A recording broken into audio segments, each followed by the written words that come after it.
boas-vindas!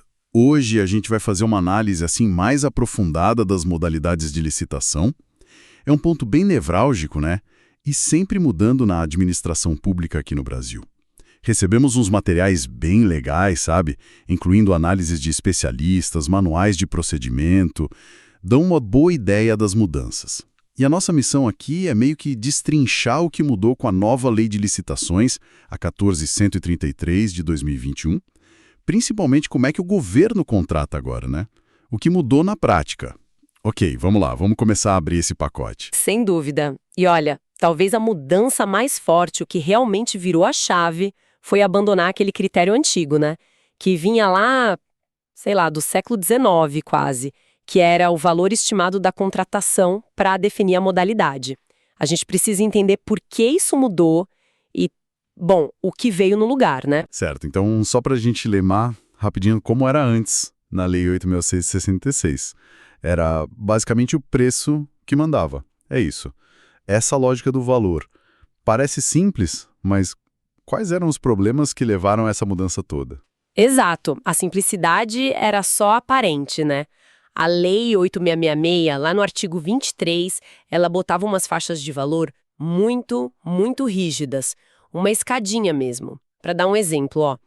Obras e serviços de engenharia. Se o custo fosse até R$150 mil, era convite.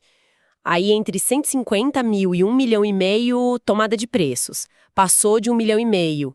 Aí tinha que ser concorrência. Era automático. E para compras, outros serviços, tinha essa mesma escada, só que com valores diferentes, certo? Isso, a lógica era igual, mas os números mudavam. Até 80 mil, convite. Até 650 mil, tomada de preços. Acima disso, concorrência de novo. O problema, assim, dessa rigidez é que muitas vezes não tinha nada a ver com a complexidade do que se queria contratar, sabe? Você podia ter uma compra baratinha, mas super complexa tecnicamente, e aí caía num convite, que era mais simples. Ou o contrário. Ah, entendi. Uma compra cara, mas de algo padrão, tipo material de escritório e tinha que fazer toda a formalidade da concorrência. Exatamente. Essa falta de conexão entre o valor e a complexidade real era uma das grandes críticas ao sistema antigo. Não fazia muito sentido prático em várias situações. Faz todo sentido. E o concurso e o leilão? Essas duas modalidades nunca entraram nessa lógica do valor, né? Não, elas sempre correram por fora, por causa das suas finalidades que são bem diferentes. O concurso ele existe para escolher trabalho técnico, científico, artístico, muitas vezes tem um prêmio, né? O foco ali não é o custo inicial, mas a qualidade, a originalidade da ideia. Já o leilão é o contrário da compra, é para vender bens da administração. Coisa velha que não serve mais, ou bem apreendido, sabe? É para se livrar de um bem, uma alienação. O objetivo é conseguir um maior lance, não tem a ver com o custo de compra estimado antes. Tá claro. Mas aí, lá em 2002 veio o pregão, Lei 10.520. E ele foi a primeira grande rachadura nessa estrutura rígida da 8666, né? Precisamente, o pregão foi, assim, disruptivo mesmo, porque ele trouxe um critério novo, a natureza do objeto. Ele foi pensado para comprar bens e serviços chamados comuns. Comuns, tipo coisa mais padronizada, aquilo que a gente acha fácil no mercado, meio produto de prateleira. Essa é a ideia. São aqueles itens ou serviços que você consegue descrever bem direitinho no edital, de forma objetiva, usando as especificações que o mercado já usa normalmente.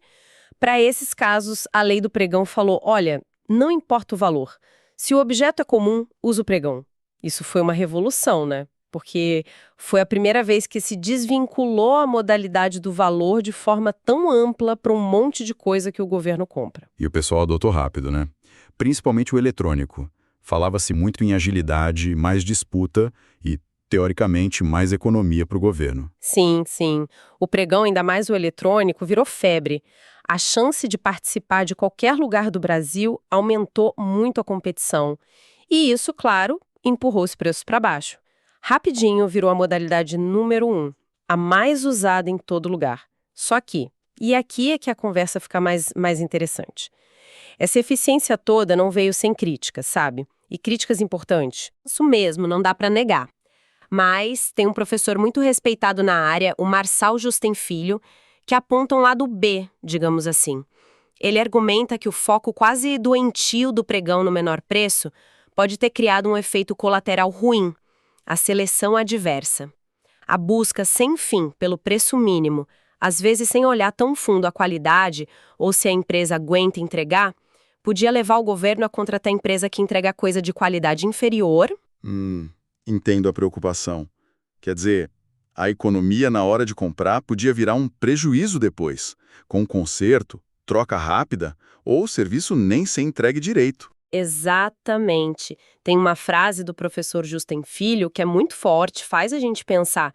O pregão conduz, em parte relevante dos casos, o governo a pagar pouco por algo que não vale nada. Ele não está dizendo que o pregão é ruim, mas alerta para esse risco, né? A redução de preço pode vir junto com a redução de qualidade. O fornecedor mantém a margem dele, mas quem perde é o interesse público lá na ponta. E tem gente que diz também que essa pressão toda no preço acabou dificultando para a pequena e média empresa participar. Elas talvez não consigam trabalhar com margem tão apertada quanto as grandonas. Nossa, essa crítica é pesada. Levanta uma questão fundamental. Como equilibrar preço baixo com qualidade? E aí, nesse cenário, como é que a nova lei, a 14.133, entrou? Ela tentou consertar isso ou só consolidou o que o pregão já fazia? Nova lei fez um pouco das duas coisas, eu diria. Ela viu que o pregão, na prática, já tinha deixado o convite e a tomada de preços quase sem uso para bens e serviços comuns. Ninguém usava mais direito. Então, a 14.133 fez o quê? Oficializou isso. Acabou com essas duas modalidades. Foi bom até para simplificar, né? Agora, lá no artigo 6º, a lei lista o que sobrou e a novidade. Temos concorrência, concurso, leilão, o próprio pregão e o estreante, o tal do diálogo competitivo. Ok, então, convite e tomada de preços, adeus. E a concorrência? Se ela não é mais definida só pelo valor alto, qual o lugar dela agora?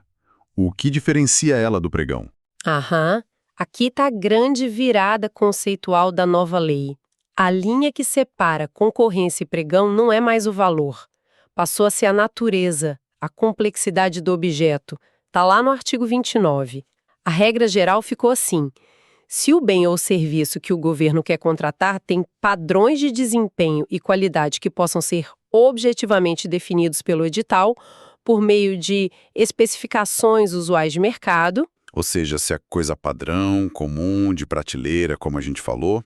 Isso. Aí o caminho é o pregão. Não importa mais se custa muito ou pouco. E se não for assim? Se for algo mais específico, mais complexo? Aí sim, se o objeto não se encaixa nessa descrição de comum, quer dizer, se exige uma especificação técnica muito particular, se envolve uma solução mais complexa, se não tem um padrão claro no mercado, ou se o governo precisa de algo inovador, customizado, que não está pronto na prateleira, aí a modalidade certa é a concorrência. A complexidade, a especificidade, a falta de padrão, esses são os novos critérios-chave para escolher entre as duas. O valor saiu dessa equação direta. Mas o valor estimado do contrato ainda precisa ser calculado lá no começo, na fase de planejamento, certo? Ele não sumiu do mapa. De jeito nenhum. Aliás, a nova lei, lá no artigo 18, até reforça que precisa ter um planejamento bem feito, uma estimativa de custos detalhada. Esse valor estimado continua sendo super importante, mas a função dele mudou. Ele serve agora para quê? Para montar o orçamento da licitação, para analisar risco, para definir o que exigir da empresa em termos técnicos e financeiros. Ele serve para escolher o critério de julgamento, que agora pode ser menor preço, mas também pode ser melhor técnica, conteúdo artístico, maior retorno econômico, várias opções. Mas ele não define mais automaticamente se vai ser pregão ou concorrência. Essa escolha, vou repetir, vem da análise do que se quer comprar ou contratar. Essa mudança é realmente o coração da nova lógica, né? Trocar valor por complexidade e padronização. E as outras modalidades que já existiam, concurso e leilão, mudaram muito com a nova lei? Elas tiveram ajustes, alguns pontuais, mas que são importantes. No concurso, por exemplo, a lei deixou bem claro, lá no parágrafo único do artigo 30, uma coisa que antes era mais interpretação. Quem ganha o concurso cede para o governo os direitos patrimoniais sobre o trabalho. Isso dá mais segurança para o governo usar ou não aquele projeto, né? E se usar, poder adaptar dentro da lei, claro. Já no leilão, o artigo 31 trouxe umas novidades no procedimento. Ele diz que o leilão pode ser feito tanto por leiloeiro oficial, quanto por um servidor público mesmo designado para isso. E se escolher um leiloeiro oficial, tem um jeito novo de selecionar, ou por credenciamento, ou, achei isso interessante, por um pregão específico onde ganha quem der o maior desconto na comissão que ele cobra. A lei também deixou claro que prefere o leilão eletrônico, né? O presencial só se não tiver jeito tecnicamente ou se for ruim para o governo. A gente falou rápido antes, mas vale a pena mergulhar agora. A grande novidade da 14.133, o diálogo competitivo. Só pelo nome já parece algo bem diferente do processo de licitação que a gente está acostumado. E é radicalmente diferente. O diálogo competitivo está lá no artigo 6º, inciso XLII. E o artigo 32 detalha como funciona. É uma modalidade feita para situações muito, muito específicas. E um ponto crucial: as condições para usar têm que acontecer juntas, são cumulativas. Não basta uma só. E quais são essas condições? Bom, são 3. Primeira, a contratação tem que envolver inovação tecnológica ou técnica. Segunda, o governo não consegue resolver o que precisa com as soluções que já existem no mercado. E terceira, a própria administração admite que não consegue sozinha definir as especificações técnicas do que ela precisa com a precisão necessária. Tem que ter essas 3 coisas juntas. Então, a ideia é que o governo sabe o problema, mas não a solução, e precisa conversar com o mercado para construir essa solução, antes mesmo de pedir proposta. Essa é a essência. O processo tem 2 fases grandes. Na primeira, o governo pré-seleciona empresas com base em critérios objetivos. Depois, ele começa a dialogar mesmo com essas empresas selecionadas. Para quê? Para discutir, desenvolver junto, achar alternativas para resolver aquele problema complexo. Só depois dessa fase de diálogo, quando a solução ou as soluções possíveis e as especificações ficam mais claras, é que o governo chama quem participou do diálogo para apresentar a proposta final. Nossa, isso quebra totalmente o modelo antigo, né? Que o governo definia tudo sozinho no edital e a empresa só chegava com o preço para aquilo que já estava fechado. Quase um contrato de adesão. Exatamente. É uma mudança de cultura, né?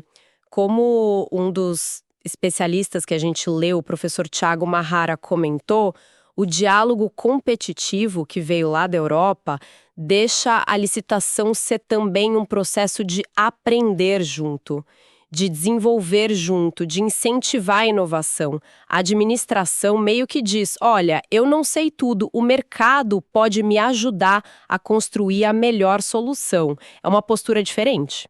Parece uma ferramenta muito poderosa para desafios complicados. Sei lá, grandes projetos de tecnologia, soluções para a cidade. Mas, ao mesmo tempo, essa flexibilidade, essa conversa tão próxima com quem pode vir a ser contratado, isso não abre brecha para risco? Tipo, direcionamento ou alguém influenciar demais a decisão? Esse é o grande X da questão, a maior preocupação. Usar o diálogo competitivo errado, fora das situações certinhas da lei, ou conduzir de um jeito meio torto. Com certeza pode dar problema. Nulidade, gestor respondendo por isso. O próprio professor Mahara alerta. É uma modalidade que exige servidor público muito, muito qualificado, com ética forte, capacidade de gerenciar processo complexo. Sem isso, o risco é real. O diálogo pode virar um jeito de favorecer alguém, ou pior, né? Até um nicho para corrupção, como ele diz. E a lei trouxe alguma proteção para evitar isso? Alguma trava? Trouxe sim, algumas importantes. Por exemplo, o artigo 32 diz que o diálogo tem que ser conduzido por uma comissão de contratação. E essa comissão tem que ter no mínimo 3 servidores efetivos do quadro permanente. Isso ajuda a ter uma decisão em grupo, a manter uma memória técnica ali dentro e também permite contratar gente de fora, especialista, para dar assessoria técnica. Reconhece que o governo pode não ter todo o conhecimento lá dentro. A transparência dos critérios para escolher quem participa do diálogo e dos registros das conversas também é chave. Essa questão da qualificação do servidor parece que atravessa a lei inteira, né? Não só para o diálogo competitivo, mas para aplicar bem todas as modalidades. Os materiais que a gente viu batem muito nessa tecla. Sobe o nível. Ela exige que o pessoal envolvido na contratação, desde quem planeja até quem fiscaliza o contrato, tenha formação compatível ou qualificação atestada por certificação profissional emitida por escola de governo. Isso não é 100% novo. A Constituição já falava da importância de escolas de governo, mas a nova lei amarra isso de forma mais direta com quem trabalha com licitação e contrato. Quer dizer, não adianta mais só ter a prática ou saber a lei de modo geral. A lei está pedindo uma profissionalização maior do cobrador público. Mas como fazer isso na prática? Pensando nos milhares de municípios, órgãos pelo Brasil. Esse é um dos maiores desafios para a lei pegar de verdade. A exigência está lá, clara, mas oferecer capacitação boa, acessível, contínua, pelas escolas de governo ou outras entidades certificadas, isso precisa acontecer numa escala enorme. Pensa bem, o diálogo competitivo, essa análise mais fina para saber se há pregão ou concorrência, gerenciar risco, fiscalizar contrato complicado, tudo isso pede um monte de habilidade. Não é só saber a lei, é gestão, tecnologia, negociação, visão estratégica. Sem essa capacitação para valer, a gente corre o risco de ter uma lei bonita no papel, mas que na hora do vamos ver lá na ponta não funciona direito. É um ponto crítico mesmo. E para a gente fechar um detalhe mais formal, mas que sempre dá dúvida. A prefeitura, o Estado, um órgão qualquer, ele pode criar uma modalidade misturada ou inventar um jeito novo de licitar que não está na lei? A resposta é um não bem grande. Essa proibição já tinha na 8666 e a nova lei manteve, lá no parágrafo 2º do artigo 28. O gestor público está preso às modalidades que a lei federal definiu. Não pode, por um decreto municipal, uma portaria, sei lá, criar uma mistura de pregão com concorrência ou inventar um processo novo. Quem manda nas regras gerais de licitação, incluindo quais são as modalidades, é só a União. Está lá na Constituição, artigo 22, inciso 27. Tentar fazer diferente é ilegal. Ótimo, isso deixa bem claro onde o gestor pode ir. Ufa, fizemos um caminho longo aqui, hein? Recapitulando os pontos principais, então. A Lei 14.133 mudou a lógica da escolha da modalidade. Saiu o valor como o critério principal, entrou a complexidade e o padrão do objeto para separar pregão e concorrência. Duas modalidades sumiram, né? Convite e tomada de preços. E surgiu uma nova, bem complexa, o diálogo competitivo, para casos super específicos de inovação, de incerteza técnica, que pede uma conversa forte e organizada com o mercado. Síntese perfeita. E junto com tudo isso, o que fica muito forte é a necessidade de planejar bem a licitação lá dentro antes de lançar. E talvez o mais importante para o sucesso da lei, qualificar sempre, profissionalizar quem trabalha com isso. As ferramentas são mais sofisticadas, a análise que precisa ser feita é mais complexa, e isso pede gente mais preparada, mais estratégica e com ética, claro. A lei dá um mapa, mas quem faz a viagem e chega no lugar certo são as pessoas. Excelente. Isso deixa a gente com uma pergunta no ar, né? Para quem está ouvindo, pensar. Com essas ferramentas novas, essa exigência de qualificação, essa mudança de foco do valor para o que se compra, a gente está mesmo indo para um caminho de contratação pública mais estratégica, mais eficiente, que entrega mais para a sociedade? Ou será que os desafios enormes para implementar tudo isso, para mudar a cultura e principalmente para capacitar tanta gente pelo Brasil, podem acabar criando novos problemas ou frustrando o potencial da lei? Fica aí a questão, para a gente acompanhar nos próximos anos. Muito obrigado por acompanhar a gente nessa análise aqui das modalidades de licitação na Lei 14.133. A gente espera ter ajudado a clarear um pouco esse cenário tão complexo. Até a próxima!